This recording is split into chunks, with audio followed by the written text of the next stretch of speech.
I am praying that my league mates are not watching this video because I'm going to break down from start to finish my exact strategy for 2023 fantasy drafts in my own personal home league. The reason I make fantasy content in the first place was to get better at fantasy football, at this crazy game we call fantasy, for this very league. So through the findings of this offseason in the what makes a league winning running back, quarterback, wide receiver, tight end videos, all the database videos that we've done, and all of the rookie content that we've put out, everything culminates into this very video. I'm basically exposing my strategy here. So if you guys really get some value from this video, the least you could do is leave a like, leave a comment. I'll answer it. Subscribe to the channel if you are new around here, and stick around with us this season. We got everything that you need to win some bling from your league. So without further ado, let's get into it.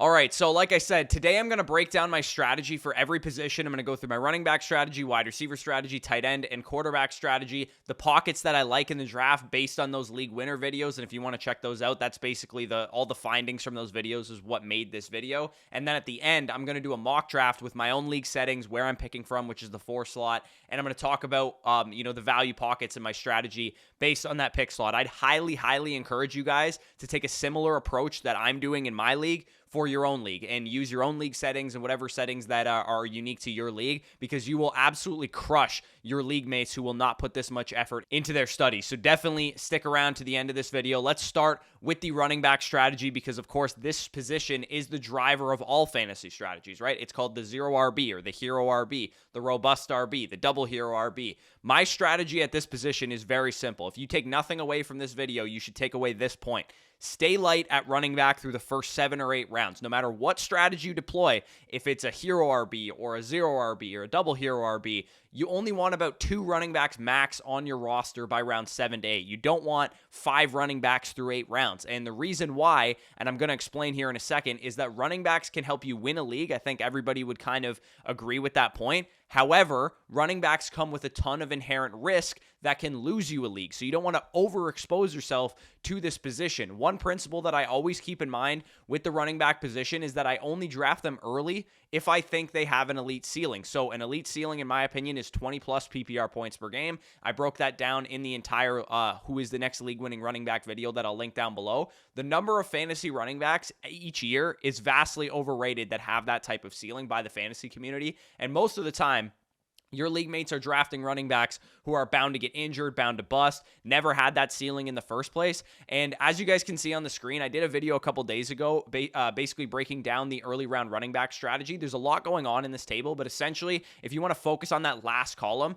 the all running backs column there, only 38.75% of drafted running backs in the top 20 of ADP over the last 8 NFL seasons returned on where they were drafted. So if you drafted them RB11, they had to finish RB11 or higher to return on their ADP. So you basically had like a 3 in 5 chance of missing on your early round pick. 18.75% of all running backs drafted, 160 of them, suffered a major injury, an injury that caused them to miss 6 or more games. 18.13% lost 10 spots of ADP, aka they busted, and they busted hard. So if they were drafted RB4, they finished like RB16, which was obviously a huge disappointment.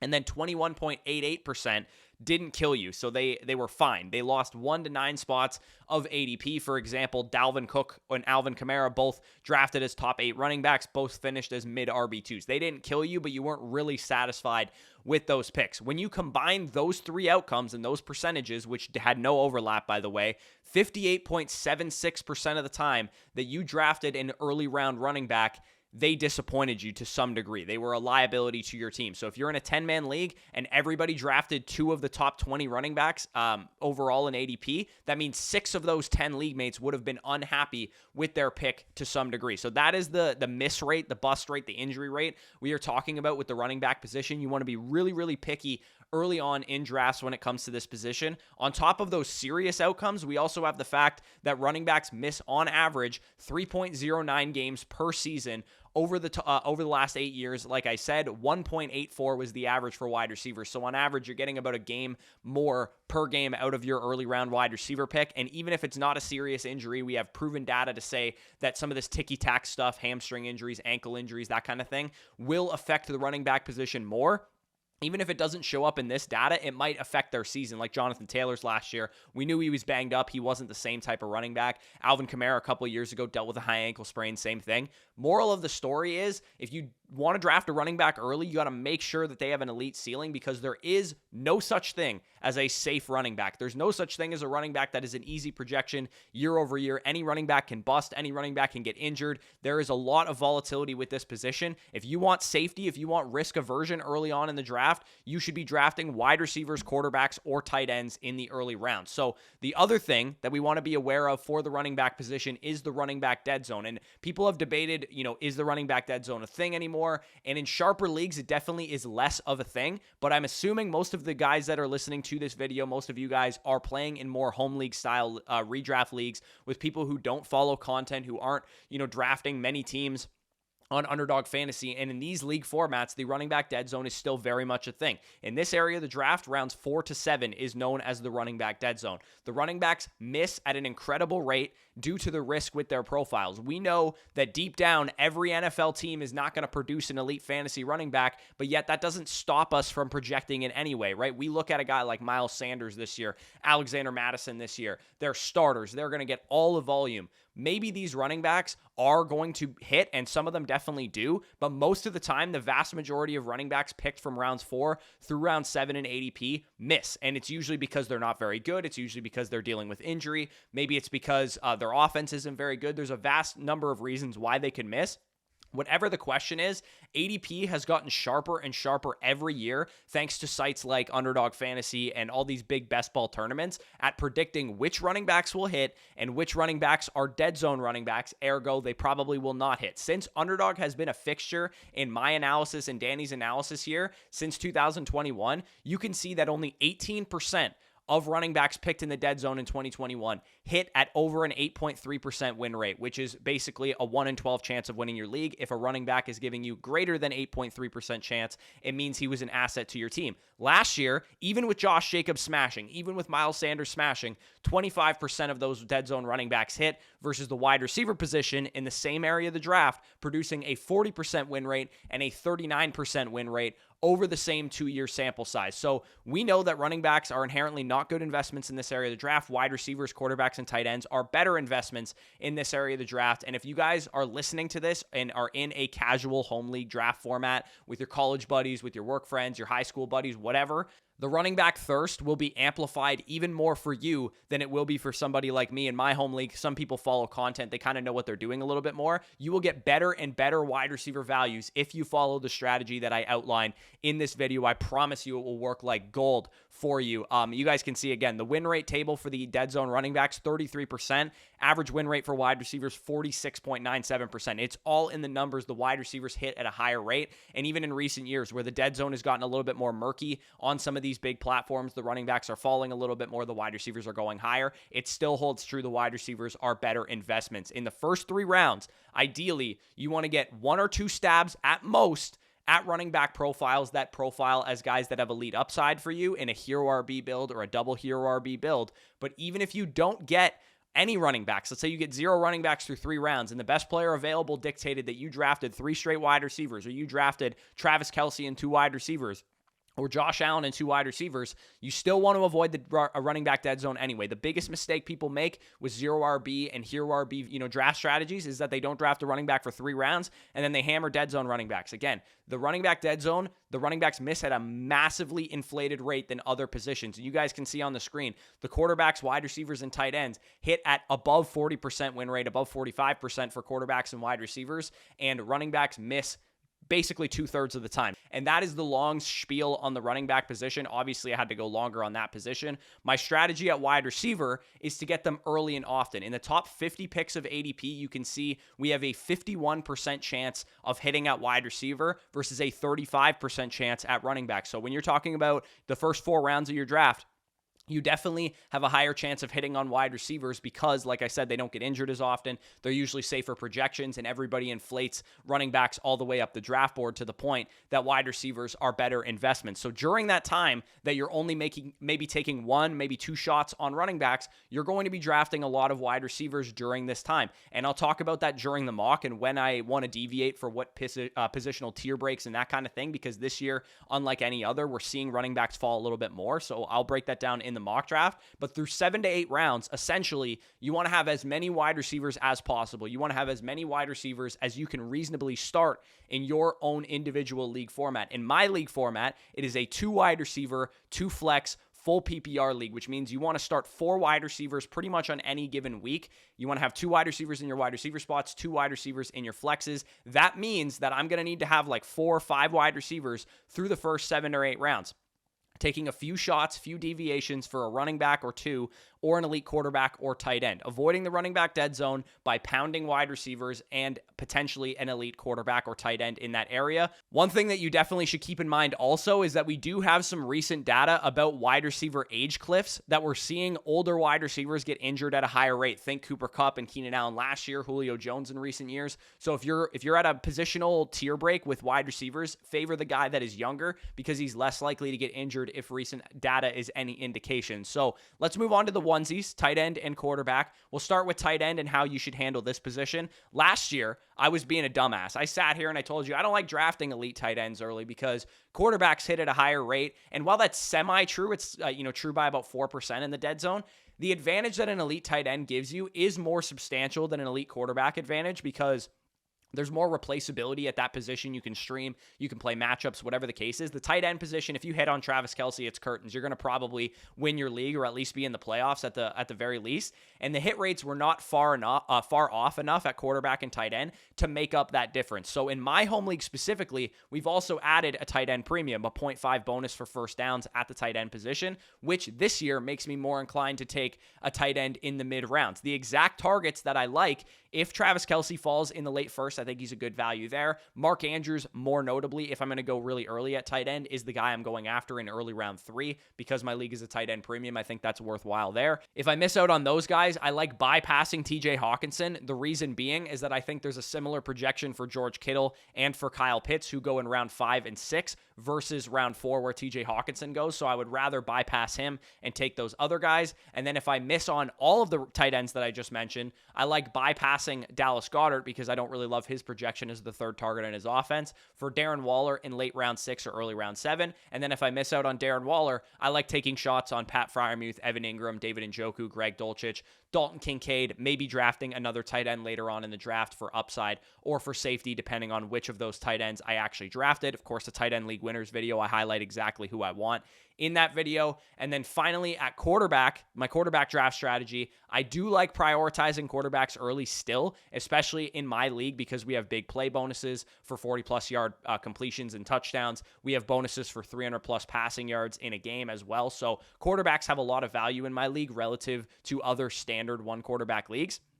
This year in the early rounds, the quarterbacks that I'm definitely targeting and deviating away from hammering wide receivers and running backs is for one of the 3 elite quarterbacks. So if we get on the board at the late second round, early third round, and you have Patrick Mahomes, Jalen Hurts, or Josh Allen on the board, you should definitely be considering those guys because they can be an elite positional advantage the same way that Travis Kelce is at his position. Josh Allen is my favorite of that group. So if he falls to you in the late second round, early third round, he is definitely somebody I'm willing to deviate for. If I miss out on those guys, I do really love getting Lamar Jackson or Joe Burrow in the late third round, early fourth round area where they currently go. As of right now, I'm kind of out on Justin Fields at his price because in my league format, it favors more passing style quarterbacks. And also Justin Fields was just so bad as a passer last year that he would need to repeat his elite efficiency as a runner. And I don't know if that's 100% possible. So round 5 to 6, I'm bypassing Justin Fields in favor of the cheaper options, Justin Herbert, Trevor Lawrence, or, round 7 comes around and I take Deshaun Watson. So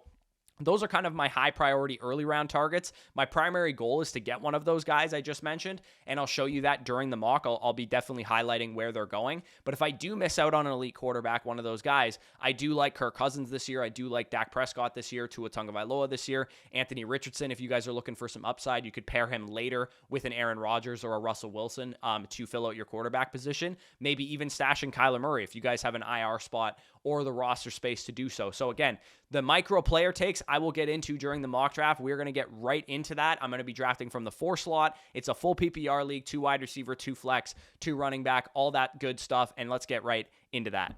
All right, so we are now into the mock draft here. Like I said, we are going to be drafting based on my own home league settings because just like every one of you guys listening to this, I'm trying to get practice for my own home league as well. I am drafting from the 1-4 slot. We did our draft lottery a couple weeks ago, and I found out that's where I'm drafting from. The roster settings, like I said, I will go through them one more time here. We have a 1 quarterback, 2 running back, 2 wide receiver, 2 flex, 1 tight end, and 6 bench spots as of right now. As I mentioned throughout the video as well, there is a half-point first down bonus for tight end, so it is kind of like a tight end premium, and then also a half-point rushing first down bonus for running backs as well. So you're also getting a little bit of an added balance to the running back position because we noticed last year, and everybody noticed doing mock drafts prior to that setting being implemented, that the wide receivers were going to get pushed up the board like crazy because my league is getting a little bit sharper. They're not quite prone to take a bunch of running backs on the board, so we wanted to balance out that position a little bit. So as I mentioned, I'm picking from the 1-4. We have no strategy in mind. I'm going to simply take best player available, and then after round 3, once I already have a shell of a hero RB or a 0 RB or a double hero RB, that's when you pivot to, the strategy that you're implementing. All the while keeping in mind that we want to avoid the running back dead zone, take lots of shots on ambiguous backfields, pass catchers, rookie running backs, and all that stuff late. And then hopefully we have some time in the meantime there to deviate for an elite quarterback or an elite tight end. But we're going to see how the draft board falls to us. So let's get this thing started. We are going to kick this draft off. The draft goes kind of as expected. I would imagine some combination, if you guys are picking from the 4 slot like me, some combination of Justin Jefferson, Jamar Chase, and Christian McCaffrey will go off the board. Maybe a Tyreek Hill goes off the board. Maybe somebody else goes off the board. I have long been faced with the decision at this 4 slot, knowing that this is where I'm going to be picking from for the last couple weeks.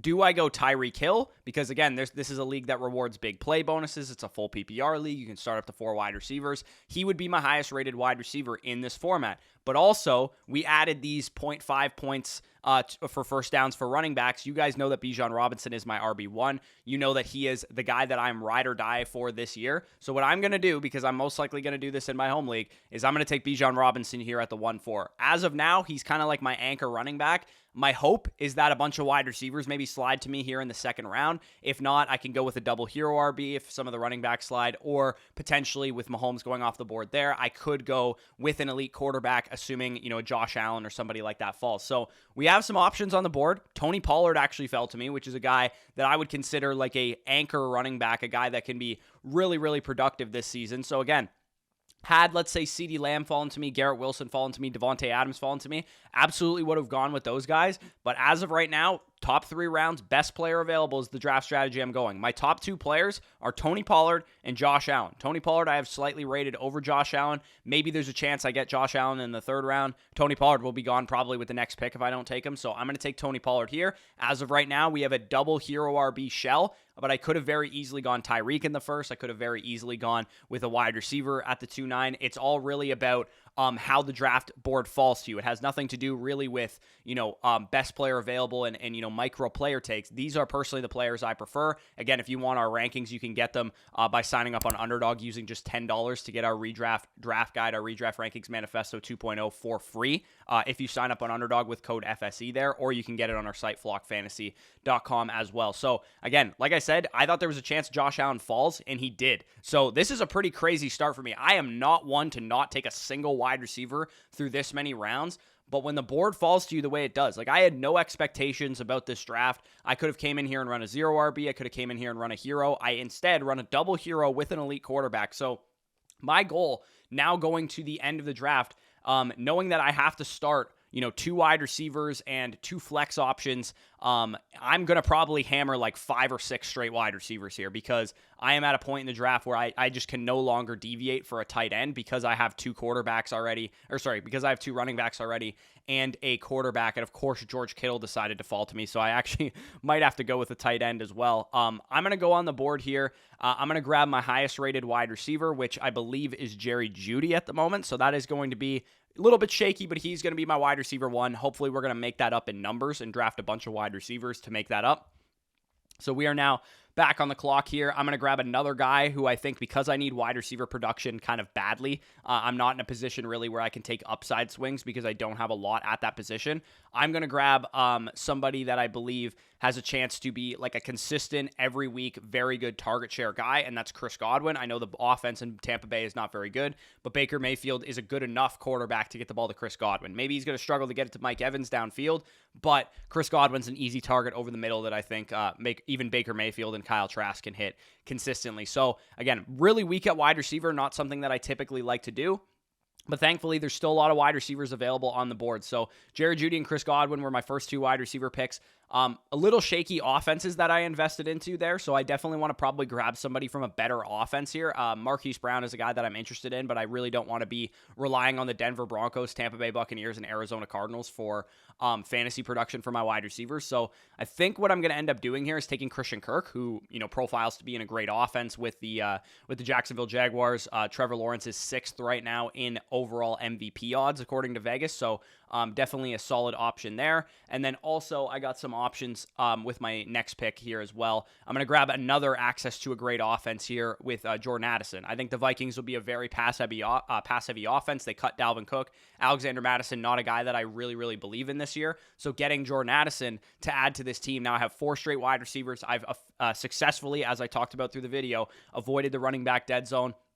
At no point really was it a debate for me because none of these running backs, aside from, I can go over the guys that I really like in the dead zone. I don't like Madison. I don't like Swift. Dobbins I'm okay with if he's in the mid-5th round, late 5th round area, but he's not somebody I'm finding myself drafting a lot because I usually like the wide receivers better. Same goes with Dameon Pierce. I don't mind him, but he's not a guy that I find myself drafting a lot. I mean, Alvin Kamara, James Conner, Dalvin Cook, Rachaad White, don't draft these guys. Javonte Williams, if he slides to the 7th round, I'm okay taking shots on him there. But for the most part, I'm avoiding most of these running backs. So, again, I am back on the clock here. At the tight end position, I could go with a tight end. That's probably what I'm going to end up doing because I don't really love the wide receiver position on the board right now. Again, I'm trying to get some more access to better offenses. I'm not super high on Kadarius Toney and pretty much everybody else on here. I'm a little concerned with their offense. Hopefully Gabe Davis can slide back to me in the next round because I have Josh Allen too. That is a stacking opportunity for me. I think some people overthink stacking in redraft. They think, stacking is only important for best ball, but it definitely does factor in redraft as well because in redraft leagues, you're still trying to make yourself right with your picks, right? By me taking Bijan Robinson RB1 overall, I'm assuming that he's going to be the best running back in fantasy inherently when I make that pick. Same goes with Pollard, taking him over Jalen Waddle and T. Higgins and those guys. I'm assuming he's going to be better than those guys. So by taking Josh Allen at the 3-4 as an early round quarterback, I'm assuming that the Bills offense is going to light it up this year, and especially from a passing perspective. So taking a shot on a guy like Gabe Davis makes me right twice if that ends up happening, which is something that stacking really comes into play in your home redraft league. If you're scared to do it, you really shouldn't be, because if you've already made an early pick on an early quarterback, you've inherently made the bet that that quarterback is going to smash. So make yourself right twice, grab yourself a weapon of that quarterback. So again, like I said, with 2 running backs early and an early quarterback, I really needed to make up ground at the wide receiver position. Jerry Jeudy, Chris Godwin, Christian Kirk, Jordan Addison, and Gabe Davis. Between those 5 wide receivers, I can start up to 4 on a given week. I think I should be okay. They don't need to be the strength of my team, like I said, because I have 2 anchor running backs and an anchor quarterback. So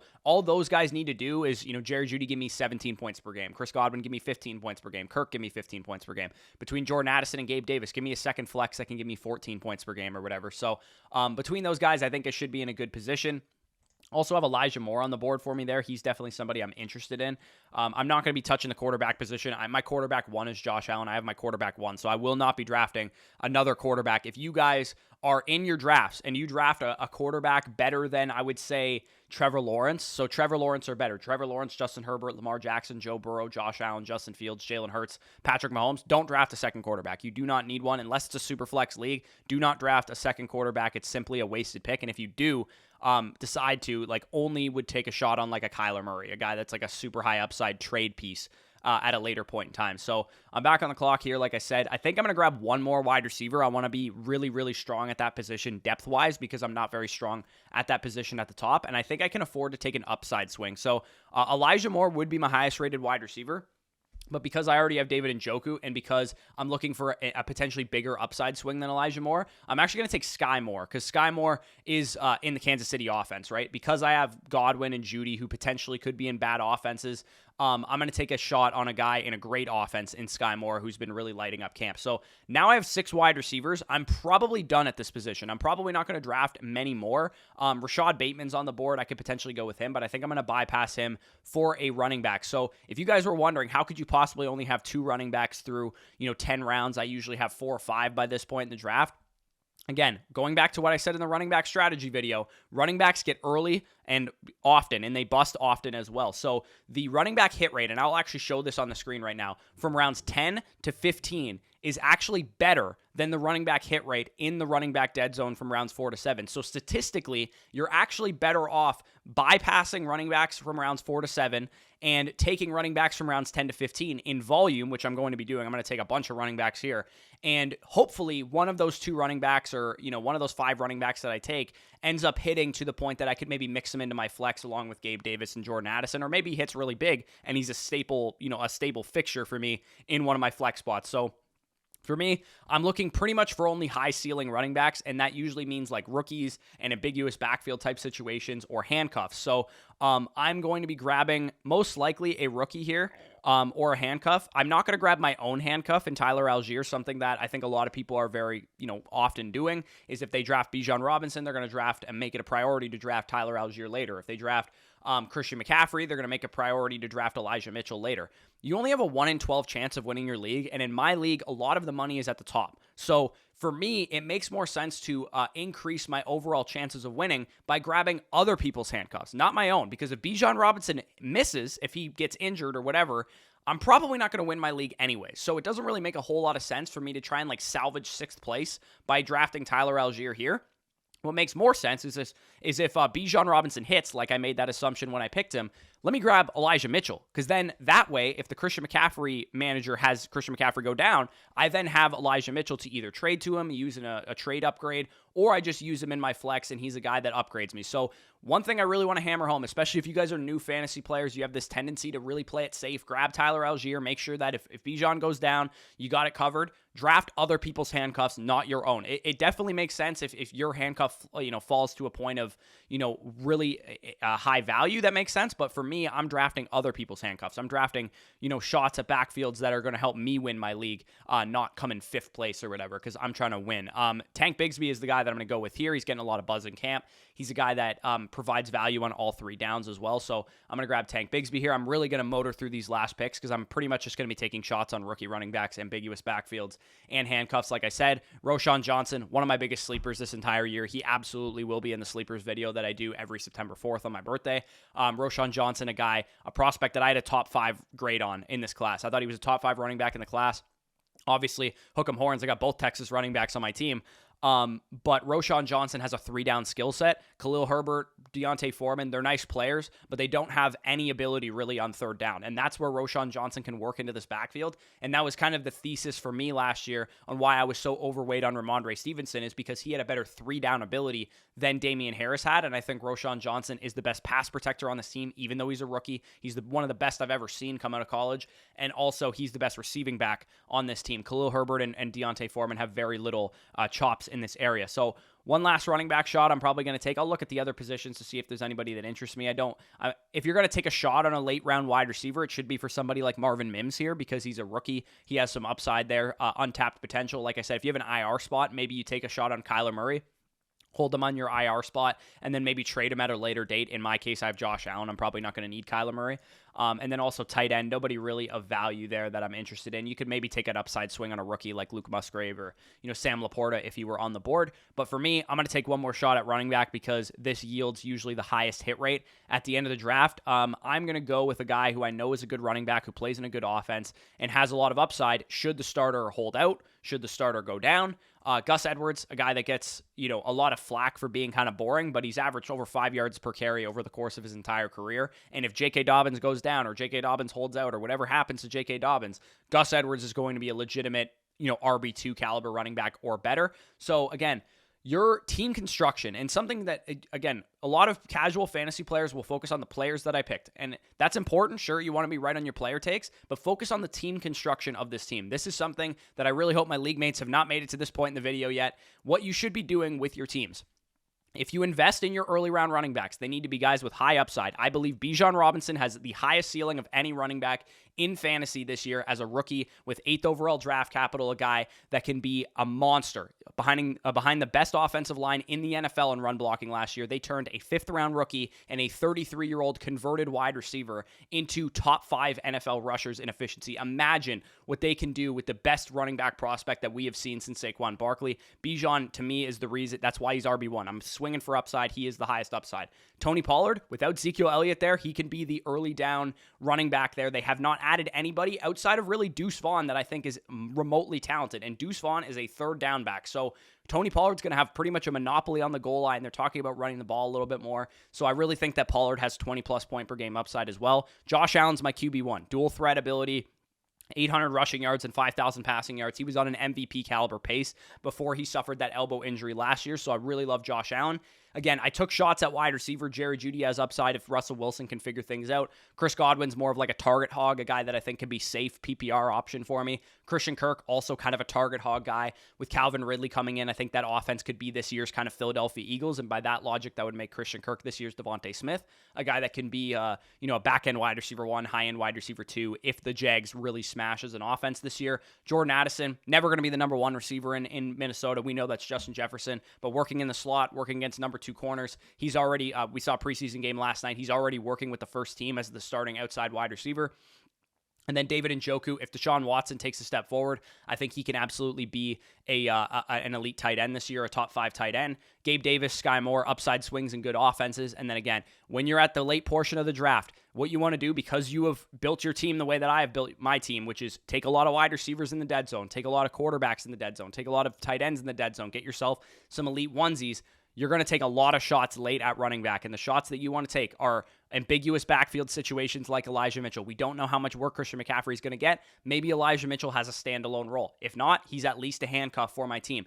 Maybe you take another ambiguous backfield rookie in Tank Bigsby, who's a guy that could work into a role and push Travis Etienne off the field, part of a good offense as well. Roshan Johnson, I believe, is the best back in that backfield. I think he can command a 3-down workload as the season goes along, probably not right away. So he's an upside stash for me there. And then Gus Edwards, pure handcuff. I don't think he's going to have a huge standalone role as long as J.K. Dobbins is on the field. But if J.K. Dobbins were to get injured, if he holds out, whatever the case is, I think Gus Edwards is a high upside piece there. So again, the color scheme that you're looking for is maybe 1 or 2 green squares here on Sleeper. The rest you want blue pretty much in the middle of the dead zone, and then a deviation for quarterback or tight end. So if you guys enjoyed this video, if you got some value from it, leave a like down below, subscribe to the channel if you are new around here. I want you guys to hammer the like button because I'd spent a lot of time on this, and again, I basically have exposed my entire draft strategy to all of my league mates right now, and they subscribe to the channel. So they're going to see this and they're going to know exactly what I'm trying to do. So don't let that be in vain. So make sure you hit the like button. Like I said, if you want all of our rankings, all of our tiers, all of our positional rankings, overall rankings, Superflex rankings, if you guys play in Superflex leagues, if you want all of our FSC consensus rankings versus ADP, so if you guys are playing on ESPN, you want to know the best values over there, we have you covered. If you're playing on Yahoo, we have you covered. NFL, we have you covered. Sleeper,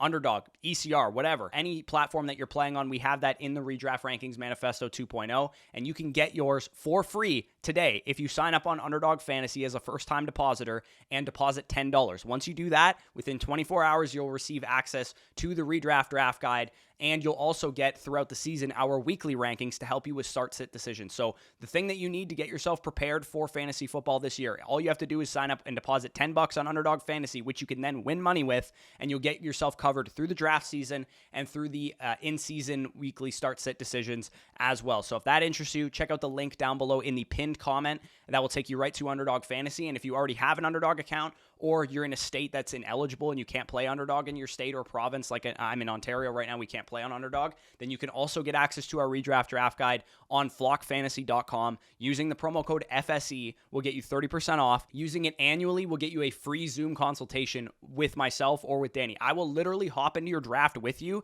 and be your fly on the wall if you want to do that during your draft. If you want to use your Zoom consultation during that time, I can literally hop into a Zoom call with you while you're drafting and help you. And that is something that I don't think anybody on YouTube is offering. So definitely check that out, flockfantasy.com/FSE. And right now you can get into our listener league by accomplishing one of those two things. Link will be down below in the description for that as well. But with that being said, peace out, and we'll talk to you soon.